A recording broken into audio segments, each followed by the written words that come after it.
Resolução da Unicamp de 2024, a gente está aqui com a nossa prova Q e Y, né, com a questão 41, na qual a Unicamp diz pra gente o quê? A região à margem do rio Guaporé, em Rondônia, é considerada uma das mais importantes do planeta para a espécie Podocnemys expansa, popularmente conhecida como tartaruga da Amazônia. Assinale a alternativa que apresenta corretamente uma característica importante para a vida de quelônios fluviais no ambiente terrestre. Então, resumindo aqui, ele fala da tartaruga da Amazônia e depois ele dá a entender que a tartaruga é um quelônio. Vamos lembrar o que é quelônio? Quelônios é um grupo de répteis. Os répteis podem ser divididos em alguns grupos, como os escamados, que a gente vai falar aí de serpentes e lagartos, a gente pode estar falando de crocodília, que inclui crocodilos, jacarés e gaviais, e tem também os quelônios, que também pode ser chamados de testudine, que vai incluir tartaruga, jabuti e cágados, ok? Então, a tartaruga da Amazônia se inclui aí no grupo dos quelônios. Ele fala ainda que ela é um quelônio fluvial que vive no rio, né? Em água doce, em água doce corrente, que é o rio, né? Ela fala que essa tartaruga é um quelônio fluvial. E ela pede uma característica importante para que esse quelônio viva no ambiente terrestre. Isso remete a um conteúdo que normalmente a gente vê em biologia, como adaptações dos vertebrados à vida no ambiente terrestre, às vezes chamado de conquista do ambiente terrestre por parte dos vertebrados.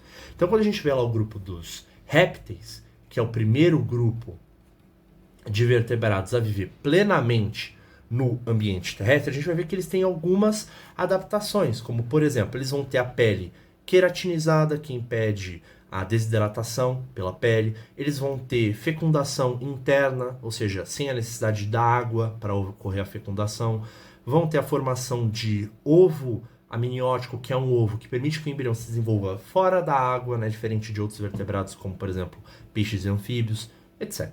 Tá? Então ele está basicamente pedindo algumas dessas adaptações. Vamos dar uma olhada em uma por uma? A pele é seca e completamente impermeável. Aqui fica um pouco estranho, porque, por exemplo, nós temos uma pele impermeável, mas dependendo da situação a gente pode perder água pela pele por glândulas. Então fica um pouco estranho. Isso no caso falando de mamíferos, mas répteis também dizer que ela é completamente impermeável é um pouco complicado. Mas ele ainda diz que ela é recoberta por uma espessa camada em forma de espículas. Espícula é uma estrutura de poríferos, né?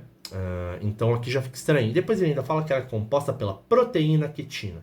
É aquela hora que você claramente enxerga que essa alternativa está errada, tá? Porque a nossa pele, né, de répteis, aves e mamíferos, ela é queratinizada. Ela vai ter uma proteína chamada de queratina, que é fácil de confundir com a quitina, que é o que ele está falando aqui. A quitina não é uma proteína, ela é um carboidrato estrutural, tá? Um polissacarídeo, que vai estar presente na parede celular de fungos, que vai estar presente no exoesqueleto de artrópodes, como os insetos, mas não vai estar na pele de um vertebrado como um réptil ou um mamífero, tá?